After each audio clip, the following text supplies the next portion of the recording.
Hello, everyone. Good afternoon. Thank you for joining us on our weekly media briefing and public health update with Montgomery County Executive Mark Elridge. I'm Lorna Vigili, Hispanic Public Information Officer, and joining us today is Dr. James Bridgers, Director of the Department of Health and Human Services, Dr. Nina Ashford, Chief of Public Health Services, Mr. Sean O'Donnell, Assistant Chief of Public Health Services. And today, our special guest is former NOAA Assistant Administrator of Research, Craig McLean. And joining us as well is our Climate Change Officer, Sarah Pogelsmacher. Thank you, everybody, for joining us. Good afternoon, Mr. County Executive. Let's get started. Yeah, good afternoon, and thank you all for being here. This week marks the 20th anniversary of Hurricane Katrina, one of the most devastating and costliest natural disasters in the history of this nation, and it killed 1,883 people. The federal response to this disaster under the George W. Bush administration was among the worst and most ill-prepared of all time. It was not something that was particularly noteworthy in a good sense. Over the last 20 years, thanks to research, technology, and innovative practices by the National Oceanic and Atmospheric Administration and partners like NASA, our nation is better positioned to predict, forecast, and prepare areas and residents in the path of severe weather events. However, for all the advancements that have been made since Katrina, President Trump is reversing this progress and deliberately threatening the safety of Americans, just as we're about to enter the most dangerous period of the hurricane season. A couple of weeks ago, a news story slipped by that deserved much more attention than it got.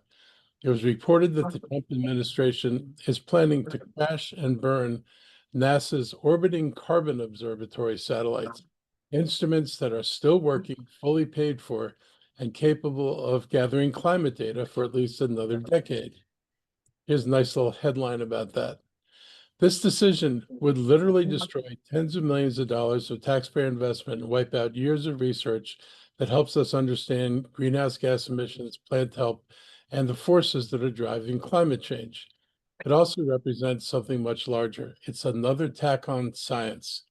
Whether it's NASA, NOAA, NIH, FDA, USDA, or the EPA, we continue to see this administration undermine the work of scientists and researchers whose only mission is to inform, protect, and to serve the public.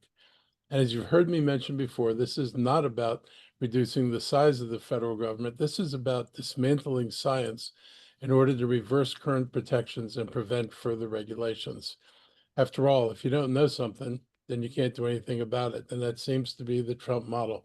Let's be ignorant, because ignorance is bliss. Even if it's wrong, we can have some temporary bliss. This is no way to run a government.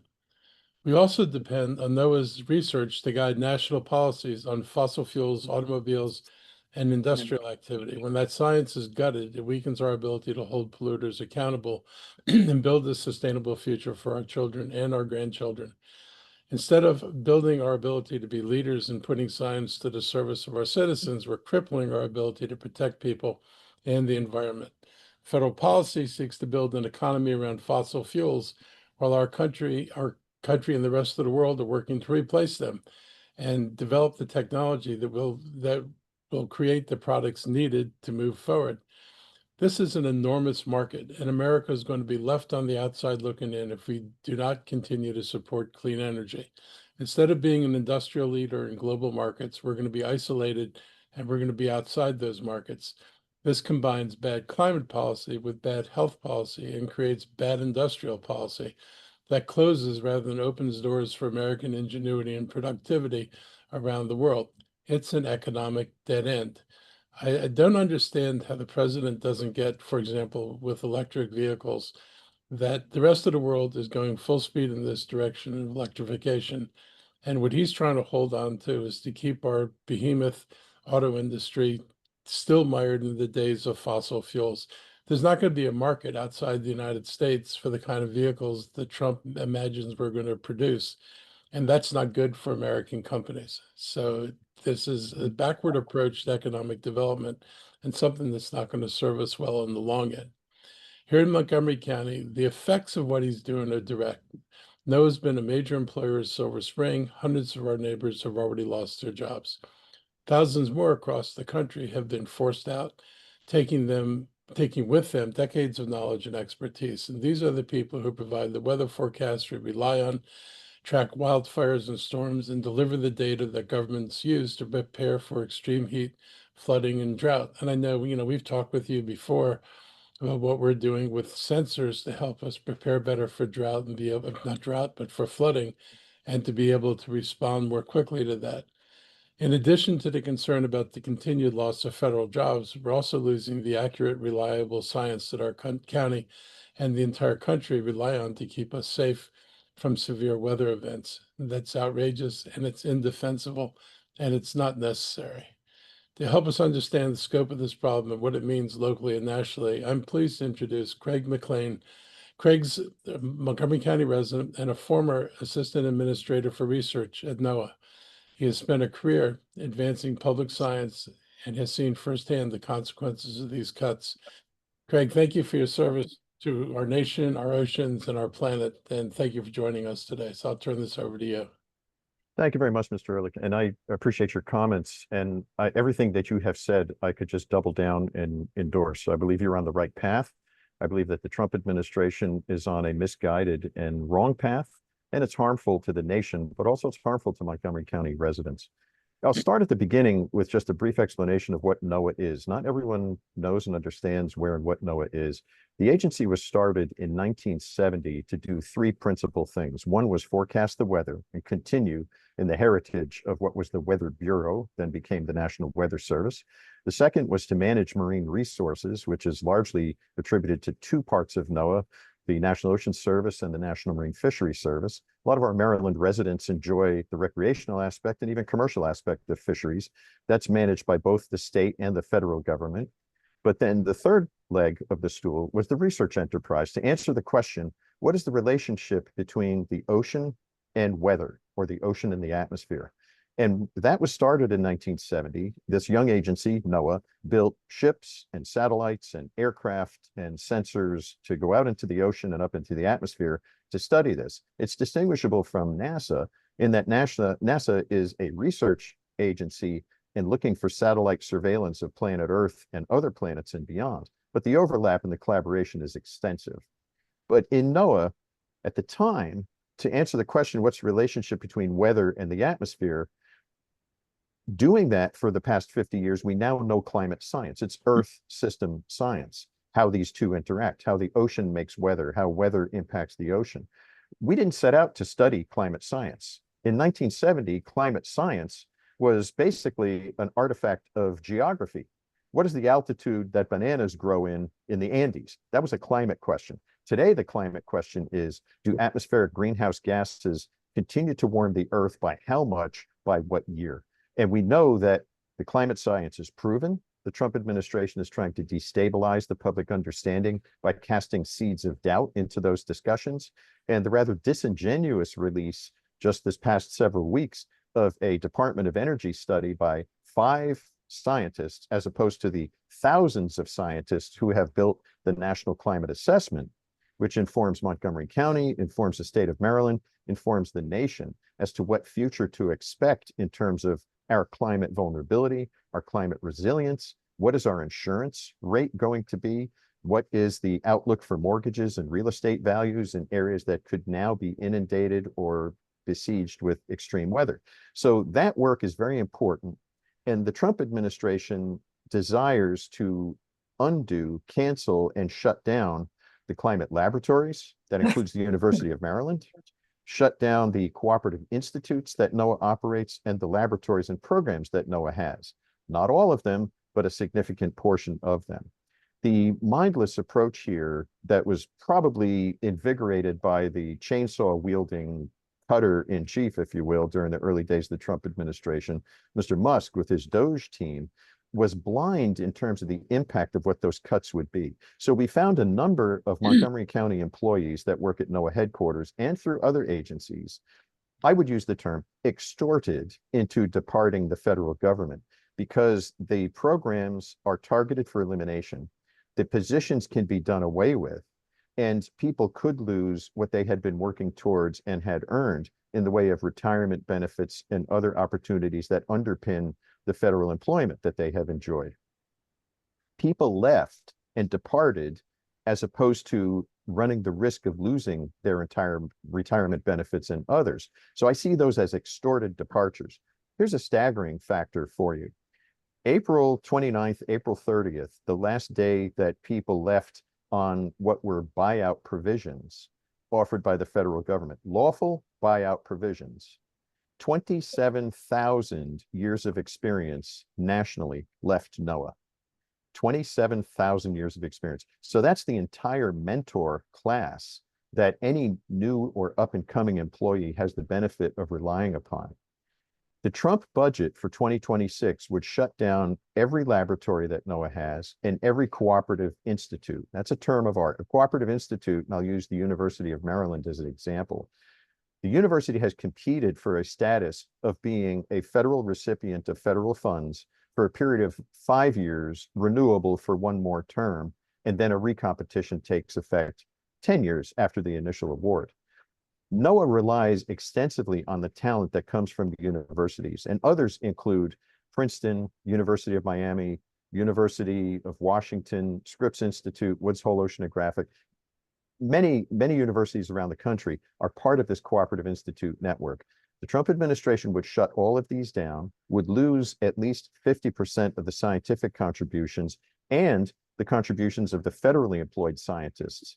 Quite a few live in Montgomery County and the surrounding areas of Washington, Virginia, and other Maryland communities. Some commute into Silver Spring as far away as West Virginia, Pennsylvania, and it's remarkable where and how far people travel to come and serve and do these jobs. So the recklessness of the Trump administration, very concerning, much as Mr. Ehrlich has described. So the problem that's in front of us is that we obviously understand the national politics and how difficult it is for the Congress to go ahead and fight back against these mindless and reckless reductions. Now, I have to sing the praises of another Montgomery County resident, and that would be Congressman Jamie Raskin, who I have been at rallies with Congressman Raskin. I've been asked to speak after him and other members, including Senator Van Hollen as well. So we have some local heroes here at the county level, at the national level, through our level of representation. But we're short, apparently, on votes in the national level of governance in order to reverse some of these or challenge some of these trends. So it's a concerning notion for me. Now, what are the programs that are at risk right now? I'll mention several. The climate program inside of NOAA is not just research, it's also an application of that knowledge to share with the public. And these programs inform county, local, citizen community groups, state levels as to what is the vulnerability of a particular geography and what are the resilience steps that one can be taking. This is free information, free advice, and in many cases, jurisdictions don't have the funds to hire their own climate advice. They may not be as resource capable as Montgomery County might be, but these are resources available to the nation. That would be shut down because the Trump people do not like the term resilience. This is too far over the edge for them. But resilience is necessary for us when we realize that, let's just take, for example, the rainfall and inundation that we've seen here in Maryland. We've seen it in Texas, North Carolina, many other places around the country, New Mexico, Illinois. When we suffer a deluge, that deluge has to be accommodated by, for example, rainfall removal pipes and drainage that was designed 50 plus years ago for a weather norm that we do not experience today. Our norm is worse than it was at the time of construction. And we're burdened by that infrastructure and the bill to modernize that infrastructure. But resilience steps can mitigate some of that rather than just wring our hands and mourn the loss of citizens who might be lost in rapid rainfall and floods, as we did happen in this county, or as we did see in this county, not just a few short years ago. So these elements are concerning. The Sea Grant program, which has an installation in the county office not too far from where I'm speaking from in Olney, Maryland. But I believe Amanda Rockler is the watershed restoration specialist for the Sea Grant program and deals with many watershed issues to keep the quality of our water sound, our drinking water, but also that which runs in as an effluent into the Chesapeake Bay.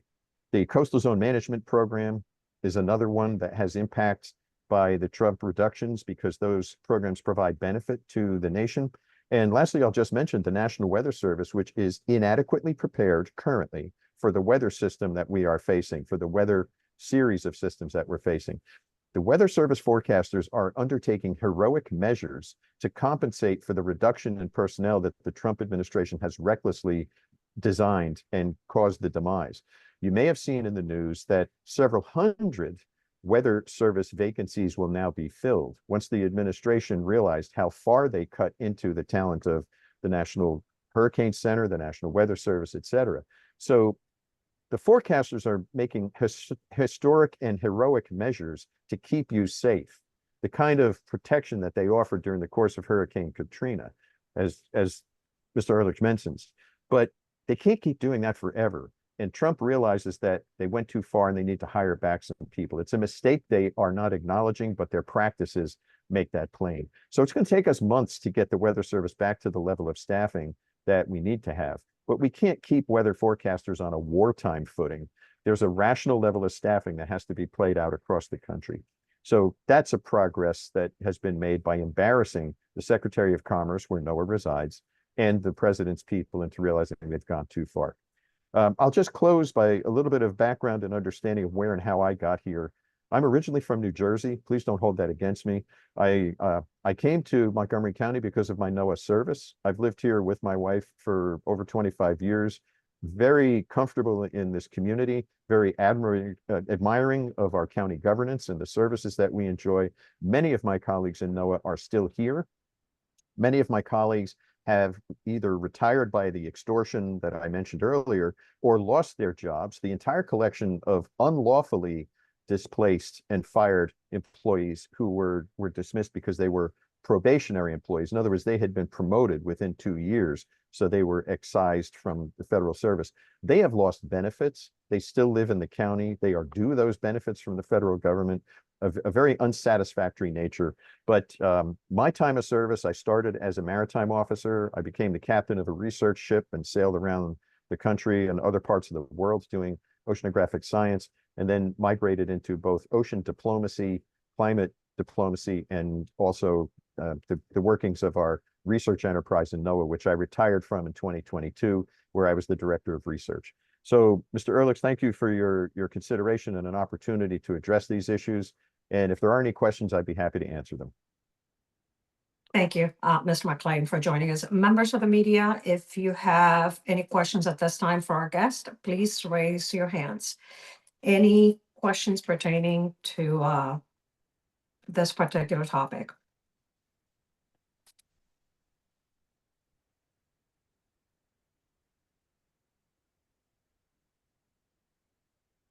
No questions related to climate change this afternoon? Well, Mr. McLean, thank you so much for joining us and for sharing your expertise with all of us. It is very likely that you need to depart. If that is so, feel free to do so, or you can remain in the media briefing. Thank you again for joining us today. Mr. County Executive. Thank you so much for being here. I know I don't remember what Trump did the last time around with NOAA, but I know that when he tried to shut down NIH last time, the Republicans in Congress actually reversed it. And it's just hard to believe that the entire House and the entire Senate, that among all those Republicans, there's not anybody left who believes in science or who's bipartisan, that they've turned this into an ideological, tombstone for their party, that, they'll rest on the fact that science is bad. I don't get it. I mean, have you had any opportunity to talk to some of these congressmen and senators and ask them, how did you get here? Several things, Mr. Ehrlich. Thank you. First off, yes, there are a good number of Republicans who I would say, right, I'm an oceanographer. Part of what I study in oceanography is invertebrates. There are a lot of invertebrates in the Congress, no backbone. They do not stand fast for what they might choose to believe in when they have to assert themselves as the visible person offering those views. Now, what happened in Trump 1 was a draconian budget that would have closed down many of the elements that we're talking about again here today, and the Congress didn't accept those reductions. What we've seen in Trump 2 is a similar refutation, if you will. The Congress, Republicans and Democrats, have said no to the proposed Trump cuts, but he's doing them anyway in the way that he spends the funds that have been appropriated. He's clawing back those dollars and shutting programs down by taking those dollars off the existing budget. So what I see happening is that many representatives and a few senators understand climate. They understand the risk to their constituents, but they don't feel they have the courage to speak out because they're afraid of not getting elected again. And that's a bad setting for a public representative where you value your job more than you do the service to your constituents. That's what I think is happening in the lack of character and the devout cowardice that we see in the Republican side. In the anonymity of a continuous global vote in the House or the Senate, those budgets are coming through. So Trump will still cut these programs even if those budgets are passed. The budgets that fund NOAA can be passed, but Trump, in his belief of the executive power, will claw back that money and continue to shut down and reduce programs. I see, Mr. County Executive, I see that Judy Hirth has her hand up. She's with Greater Olney News. Good afternoon, Judy. Good afternoon. Thank you. Mr. McClain, in your assessment, what will this have on the future of those who might want to go into the study of oceanography or weather or other subjects associated with maritime or any of the jobs that NOAA might have employed? Could this have an impact on that sector of education? Yes, I believe it will, but what I've already noticed, and in talking to presidents of universities and chairs of oceanography departments, there already has been a decline in the number of students in those disciplines, which is very alarming, given that we seem to have a crescendo of public concern over climate change, the state of the ocean, the resources, fisheries, and the like, the health of the ocean, the health of the atmosphere with greenhouse gases. Given all of these combined facets, there is a decline in the number of graduate students studying these subjects. I think this is going to exacerbate that outlook. Now, what will happen to those students that are currently in those tracks? I think they will wait with optimism for what happens in the next national election so that we might see some reversal and the pendulum start swinging back towards a more rational outlook. But the passion that people have for these jobs is not matched by the availability of these jobs.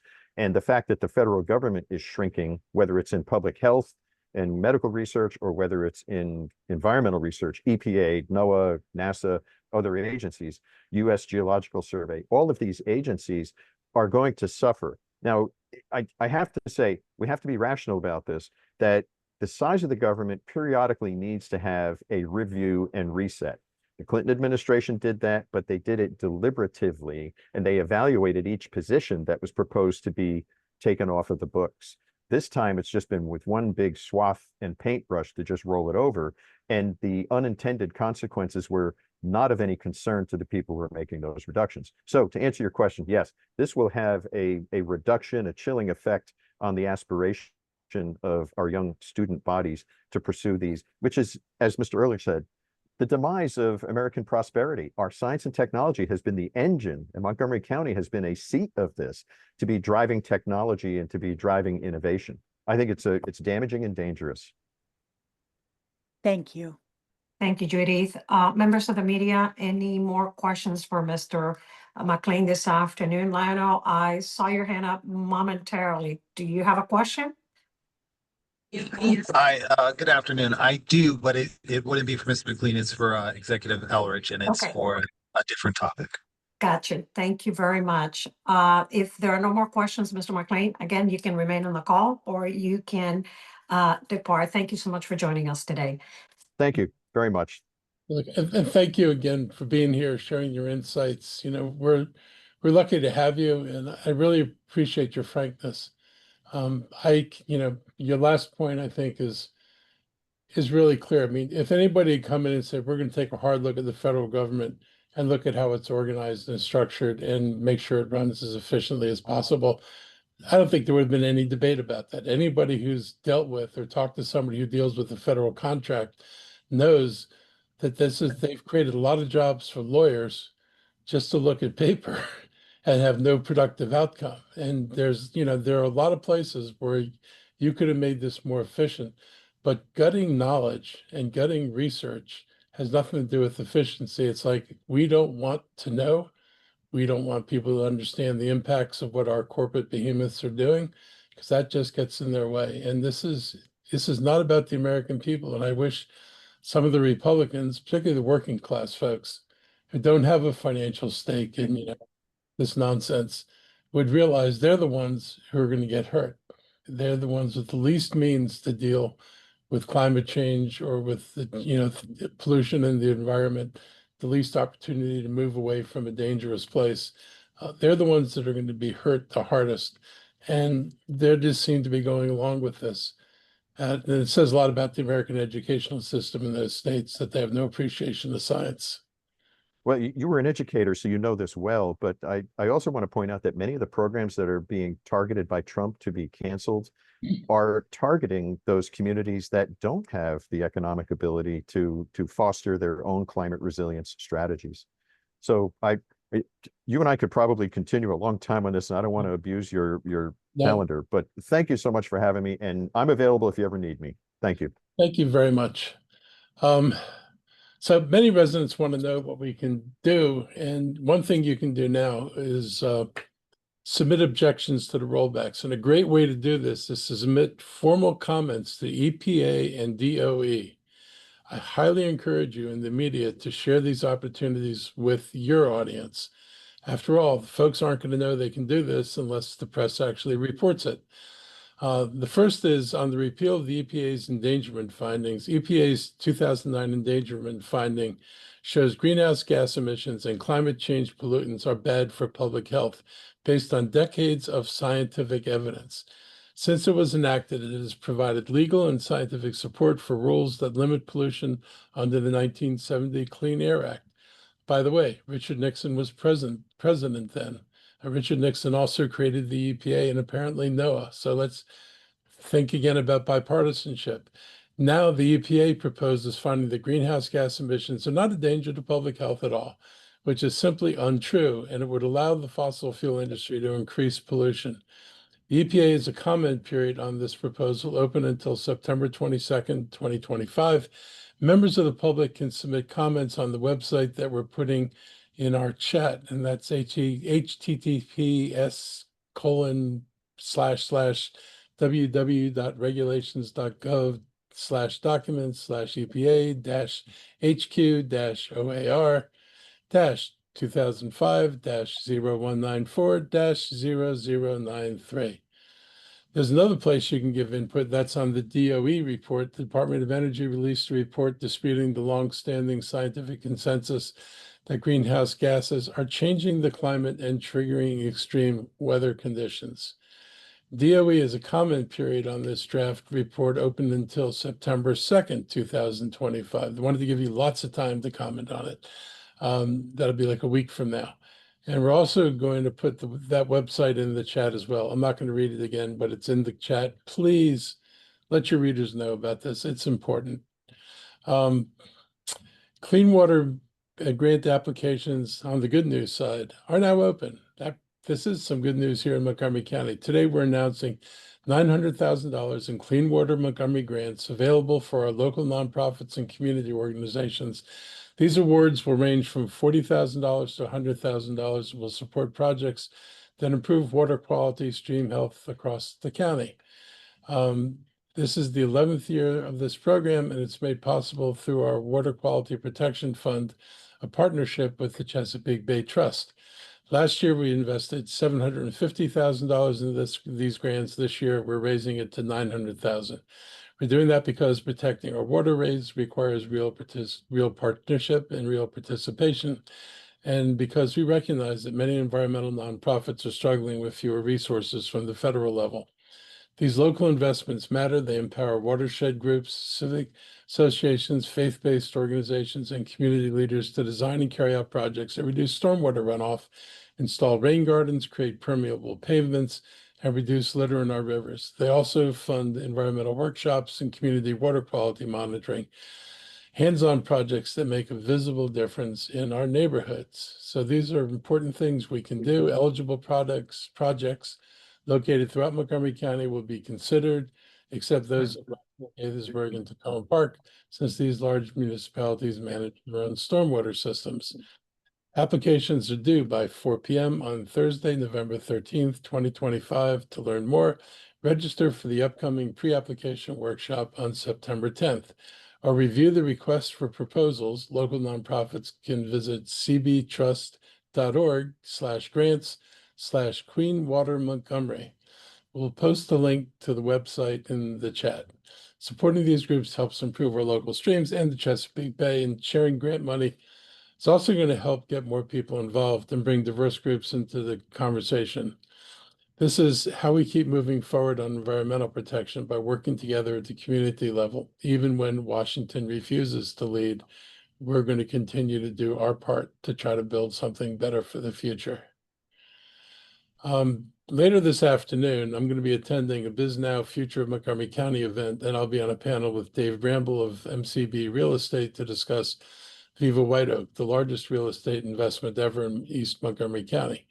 The redevelopment of Viva White Oak has been talked about for years, but not a shovel has gone on into the ground.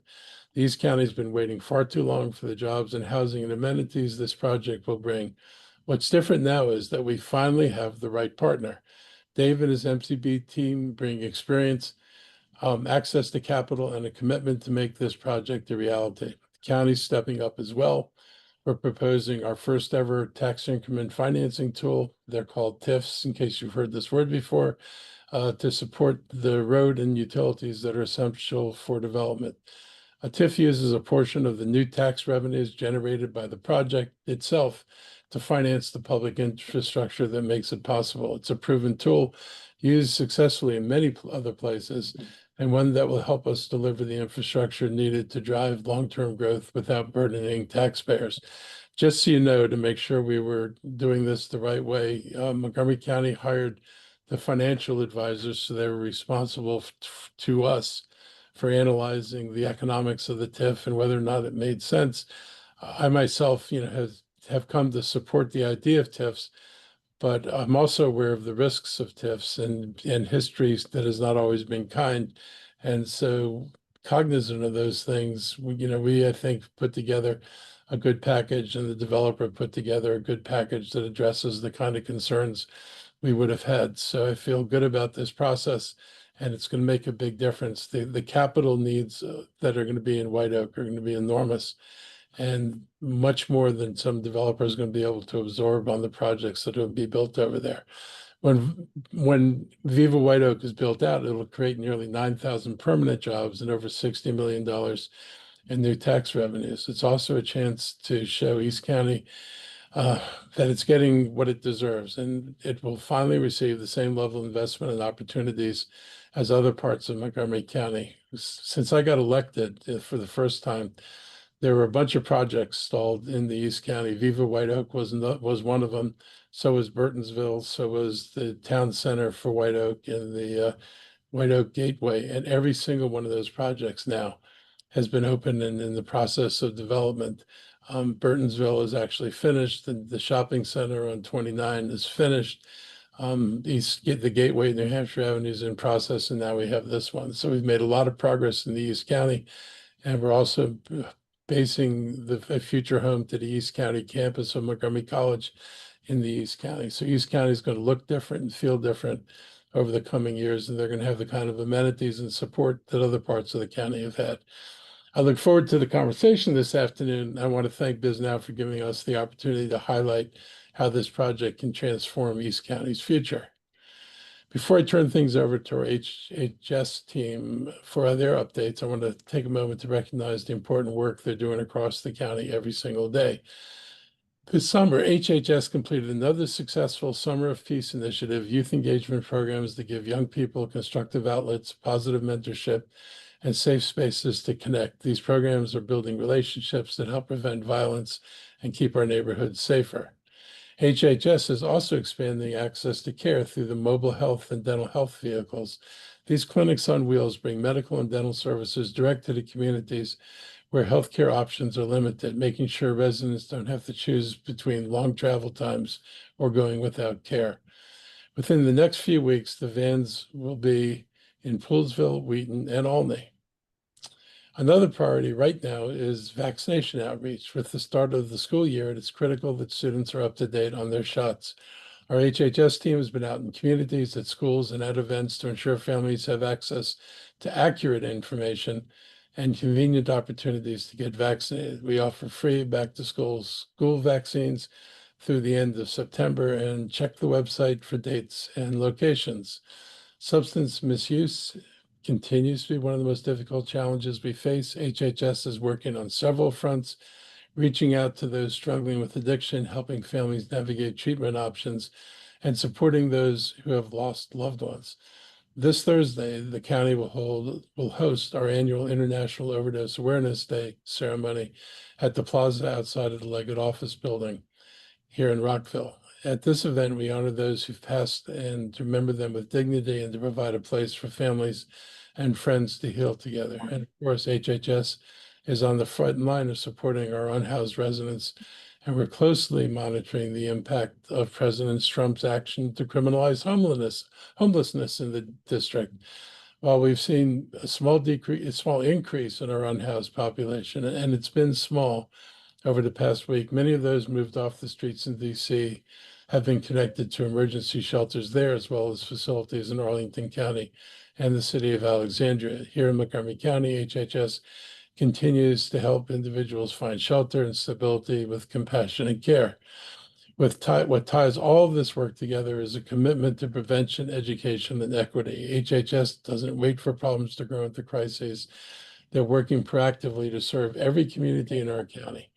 Their outreach and engagement make Montgomery County a healthier, more compassionate place to live. We probably do more for people than any county around us, all told.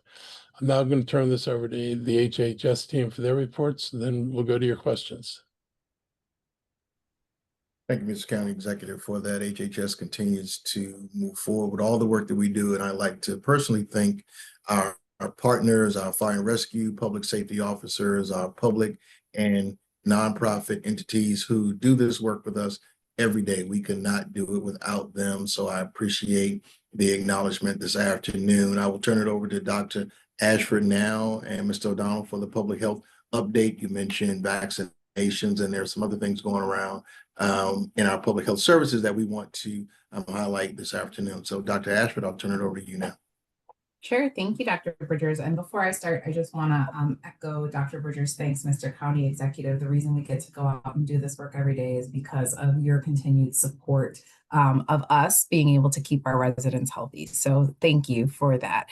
Just want to reiterate, back to school vaccines. We had the opportunity to vaccinate 70 kiddos at the MCPS back to school event on Saturday at Wheaton Mall. If your 7th grader and kindergartners still need their vaccines, please do reach out to our vaccine clinics to schedule those appointments. And I will now turn it over to Sean for his updates.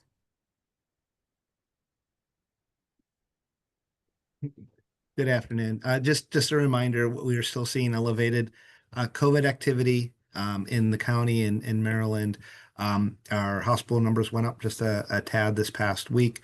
We do have 6 individuals who were in the ICU as of today's count, and another 22 who were in acute care. So for those people who are at increased risk, it might be a good time to wear a mask if you're going to be in a crowded public place.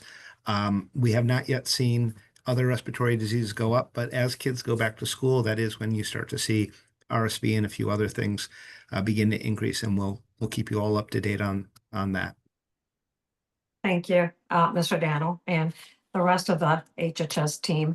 Members of the media, any questions right now for the county executive and other county officials? Please raise your hands.